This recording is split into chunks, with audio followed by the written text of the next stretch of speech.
సభకు నమస్కారం. అజ్జకూరు గ్రామం రైతు గౌని సురేందర్ రెడ్డి. ఇక్కడ గ్రామానికి చేసినటువంటి మన professor agriculture professor sir Rajender Reddy గారు, తర్వాత నూనె గింజల శాస్త్రవేత్త ప్రసాద్ సార్ గారు అజ్జకూరు గ్రామానికి చేశారు.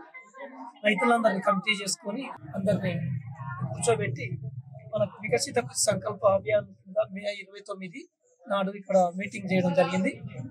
దీంట్లో విషయం ఏమిటంటే, ఎంతసేపు మనం వరికి మీద ఆధారపడేటప్పుడు భూమి బలాన్ని కోల్పోతుంది కాబట్టి నూనె గింజలకు మంచి డిమాండ్ ఉంది. ఆముదం కానీ, పల్లీలు కానీ, పొద్దుతిరుడు కానీ ఇటువంటి డెవలప్ చేస్తే ప్రభుత్వం కూడా సహకరిస్తుంది.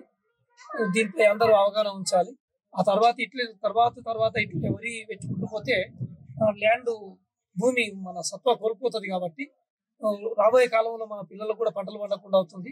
కొంత అది చేసుకుంటూ పోతే ఈ విధంగా రైతు బాగుపడతాడని చెప్పి సార్లు సలహా ఇచ్చారు. ఇటువంటి మేళాలు ఇంకా ముందు తర్వాత కూడా బయట ప్రదేశాల్లో ఉంటే కూడా మమ్మల్ని తొలగిపోయి సార్లు చూపించి మాకు ఇక్కడ విషయాలు ప్రోత్సహిస్తామని చెప్పి నమస్కారం.